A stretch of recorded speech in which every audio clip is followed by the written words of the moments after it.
opens in brutal stillness, with the woman lying face down in the dirt as the last traces of her attackers fade into the distance. The certainty that she is already dead, echoing louder than their retreating footsteps. The land around her is wide and indifferent, the kind of open wilderness that swallows suffering without witness, and the cold presses into her bones as the sun begins its slow descent. She is barely conscious, her body battered, her breath so shallow, it seems more memory than motion, and yet the earth beneath her feels every weak heartbeat, every stubborn refusal to surrender. Blood darkens the soil at her cheek, mixing with dust and grit, marking the place where she has been discarded like something broken and no longer useful. She does not cry out. Pain has stolen even that from her, leaving only a numb, drifting awareness where sounds arrive distorted and time stretches thin. The world dims, not all at once, but in fragments, the sky fading from harsh blue to a bruised orange, the wind rising as evening approaches, the chill sharpening as if night itself is drawing closer to claim her. In those fading moments, fragments of her past surface unbidden. The trust she placed in the wrong hands, the promises that led her here, the instant when she realized mercy was never coming. Each memory lands heavy, yet none of them extinguish the small, defiant spark inside her that clings to life without reason or hope. The wilderness seems to sense that stubbornness, responding with an eerie quiet, as though holding its breath alongside her. Somewhere beyond the rise of land and shadowed trees, unseen and uninvited, a solitary man moves through his own routines, unaware that fate is tightening its grip on both of them. He is not part of her world yet, but his presence hangs like a distant echo, an unspoken promise that the night may not end the way her enemies intended. As darkness deepens, the woman's fingers curl weakly into the soil, a final instinctive grasp at the earth itself. And that small motion so easily missed becomes the fragile line between her being truly gone and still, against all odds, alive. Centers on the Hermit, the man who was never meant to notice anything beyond his own survival, moving through the wilderness with the quiet efficiency of someone who has learned to rely on no one. He lives by habits carved from solitude, gathering water, checking traps, following paths only he knows, his life reduced to what is necessary and nothing more. Human suffering is something he has trained himself not to see. Detachment has kept him alive, kept old grief buried. But as he passes along a familiar stretch of ground, something disrupts the rhythm. He trusts an unnatural stillness, a silence that feels heavier than the rest. At first, he tells himself it is nothing, that the land often plays tricks on the mind, yet his steps slow against his will. Then he sees her. At a distance she looks like debris, another discarded shape claimed by dirt and shadow, and instinct urges him to turn away. He has learned the cost of involvement. He knows what happens when you carry other people's pain. Still, something holds him there, a faint movement, a hand curled too tightly to belong to the dead, or perhaps the memory of someone he once failed to help. He edges closer, every step an argument with himself, until he confirms what no one else bothered to check. She is alive, barely, but undeniably so. The sight unsettles him more than any threat, because it demands a choice. He kneels, listening for breath, watching her chest rise in shallow, uneven motion, and the world he built on isolation begins to crack. Leaving her would be easier. It would keep his life unchanged. Helping her means breaking rules he has survived by 4 years. His mind races through reasons to walk away: danger, scarcity, the past, but none of them quiet the tightness forming in his chest. He sees the marks of violence, the deliberate abandonment, and recognizes the certainty of those who left her here to die. That recognition stirs something sharp and unfamiliar. Anger, perhaps, or a long-dormant sense of responsibility. He tells himself he will only assess, only make sure, yet when her breath falters and she makes a faint sound, more instinct than voice, his decision is made before he admits it. With a rough gentleness that surprises even him, he lifts her, feeling how light she is, how close to slipping away, and the weight settles deeper than her body alone. As he turns back toward his hidden cabin, the hermit understands that the moment he chose not to walk away, his solitude ended not because he wanted it to, but because he could no longer pretend he was the kind of man who could leave someone to die. Begins with her slow return to awareness, the world arriving in fragments rather than clarity, warmth before sight, the crackle of fire before sound takes shape, the unfamiliar scent of wood smoke and herbs, replacing the stench of blood and dirt. Panic rises instinctively, her body tensing as memory rushes back, but pain anchors her, sharp and undeniable, forcing her to remain still. She opens her eyes to a dim cabin and a man seated nearby, silent and watchful. His presence more unsettling at first than reassuring. Expecting cruelty or demands, she braces herself, yet none come. The hermit speaks little, his voice rough from disuse, offering water and simple food with careful movements that suggest restraint rather than control. He keeps his distance, as if afraid of frightening her or of stepping too close himself, and that distance becomes the first fragile thread of trust. She studies him in cautious glances. The weathered lines of his face, the guarded way he holds himself, and realizes he is not her captor but her keeper, the one who pulled her back from where she was meant to die. Silence fills the space between them, heavy but not hostile, and in it she begins to understand that she is safe, at least for now. Asawa's sphere loosens its grip, replaced by exhaustion and confusion, and she drifts in and out of sleep while he tends the fire and watches for signs her strength might fail again. When she finally finds her voice, it emerges weak and uncertain. A single question about where she is, and his answer is simple, honest, offering no lies and no promises beyond what he can give. In that exchange, something shifts. She sees that he expects nothing from her in return for her survival. No debt, no obedience, only that she rests and heals. The absence of pressure is almost as overwhelming as the pain itself, because it stands in sharp contrast to the world that abandoned her. By nightfall, she understands that the cabin is not a cage but a refuge, and the man within it is not a threat but a stranger burdened by his own silence. As sleep claims her again, steadier this time, she carries a quiet realization with her.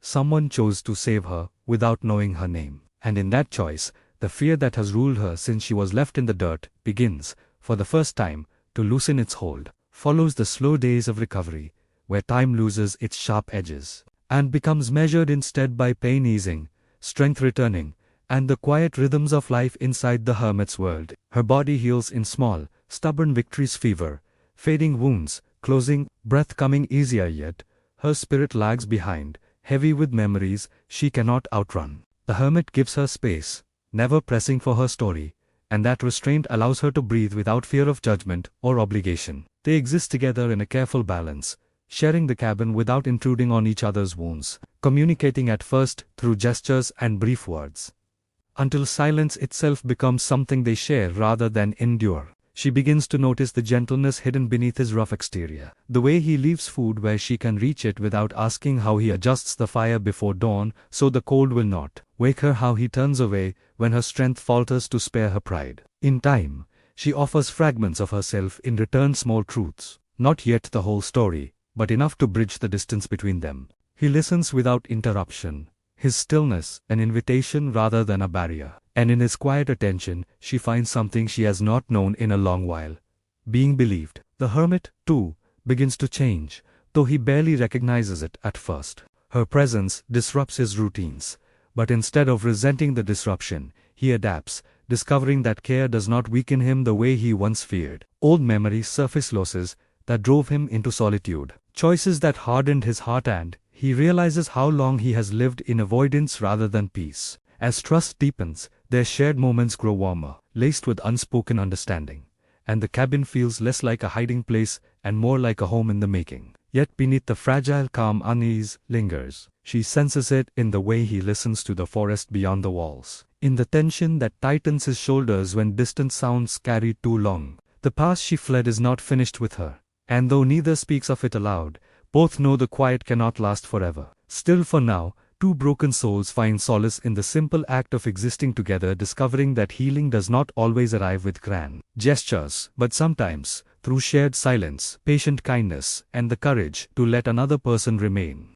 Follows the slow days of recovery, where time loses its sharp edges and becomes measured instead by pain easing, strength returning, and the quiet rhythms of life inside the hermit's world. Her body heals, in small, stubborn victories, fever, fading wounds closing, breath coming easier, yet her spirit lags behind, heavy with memories she cannot outrun. The hermit gives her space, never pressing for her story, and that restraint allows her to breathe without fear of judgment or obligation. They exist together in a careful balance, sharing the cabin without intruding on each other's wounds, communicating at first through gestures and brief words, until silence itself becomes something they share rather than endure. She begins to notice the gentleness hidden beneath his rough exterior. The way he leaves food where she can reach it without asking, how he adjusts the fire before dawn so the cold will not wake her, how he turns away when her strength falters to spare her pride. In time, she offers fragments of herself in return, small truths.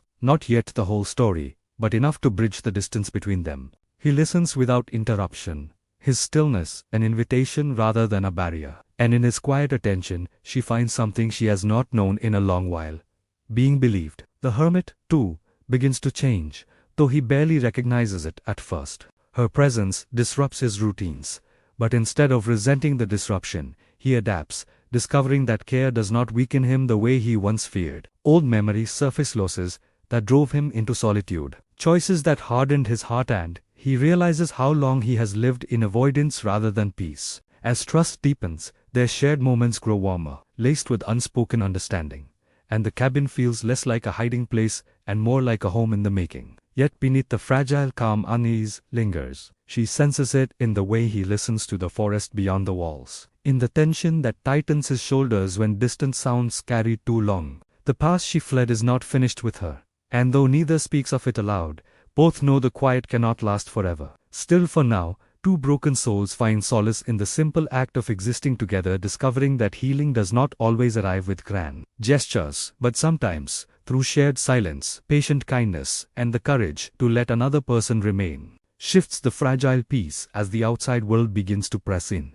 Subtle at first, like a shadow passing over sunlight, the hermit notices signs long before she does: disturbed earth near a stream, a snapped branch where none should be, the unmistakable sense of being watched that settles into his bones with cold familiarity. He says nothing at first, unwilling to burden her while she is still mending, but his vigilance sharpens, and the cabin that once felt safely hidden now feels exposed. When she finally senses the change in him, it awakens the fear she has been holding at bay, and fragments of her past resurface with cruel clarity. She recognizes the patterns of pursuit, the patience of men who believe what they discarded still belongs to them.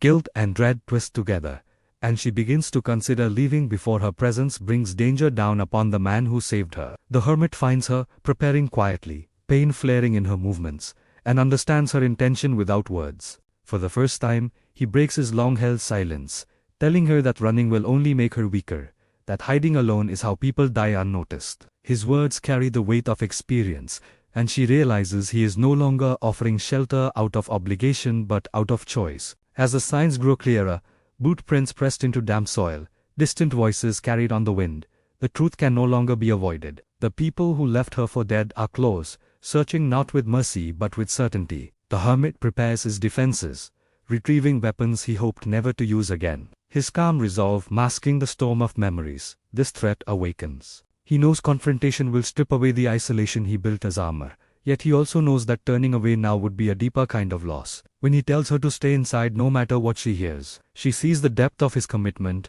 and fear gives way to something fiercer: trust. The night settles heavy and tense, every sound magnified, and both understand that by morning, the life they have been quietly building will either be destroyed or forged into something unbreakable. Erupts into motion as the long-avoided confrontation finally arrives, tearing through the quiet like a storm that has been building unseen. The hermit meets the danger on his own terms, using the land the way only someone who has lived as part of it can, moving with purpose rather than rage. He positions himself between the cabin and the approaching men, every choice deliberate, every step a declaration that retreat is no longer an option. When they realize she survived, disbelief twists quickly into entitlement, and their certainty hardens into threat. The hermit's response is not loud or reckless, it is steady, unyielding, born of a man who has lost enough to know what he will no longer surrender. The confrontation is brief but brutal, the outcome decided as much by resolve as by strength, and when it ends, the danger that once loomed over her lies, broken by the very wilderness they believed would erase her. In protecting her, the hermit confronts more than armed men. He faces the fear that drove him into isolation, the belief that caring always leads to ruin. Each stand he takes, each refusal to back down, strips away that old lie. From the cabin, she hears enough to know what he is risking, and the waiting becomes its own trial, forcing her to confront how deeply she has come to rely on him. When silence finally returns, it carries a different weight, heavy but clean, as if the land itself has exhaled. The hermit returns, marked by struggle yet standing, and in his eyes she sees not just survival but transformation. He did not protect her because he had to, he did it because he chose to. In that choice, she witnesses the rebirth of a man who once believed he was meant to live untouched and alone. The truth settles between them without words.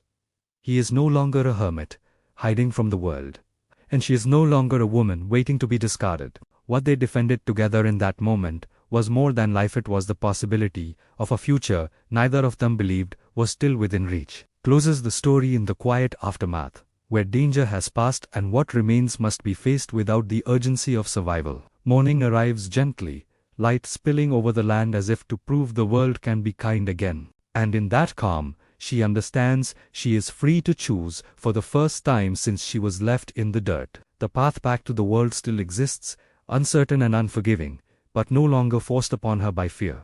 The hermit, changed by the stand he took, does not ask her to stay, nor does he offer promises shaped by need. Instead, he gives her the dignity of choice, something she has been denied for far too long. In that quiet respect, she finds clarity. She sees how his solitude was never emptiness, only grief left unattended, and how her presence has awakened something he thought the wilderness had claimed forever. As they tend the small tasks of the day, together repairing what was damaged, sharing a meal made without her star, future begins to feel real rather than imagined. When she finally speaks of staying, it is not framed as refuge, but as partnership, an offer to build something slowly, honestly, and without fear. His acceptance is simple, grounded, and deeply felt, because he knows now that protecting someone does not mean losing himself. The cabin, once a place of hiding, becomes a place of beginning, and the land that nearly claimed her life transforms into ground where hope can take root. In the end, they stand not as savior and saved, but as two people who refuse to let the world decide their worth, choosing instead to walk forward together, no longer alone and no longer willing to turn their backs on what they have found.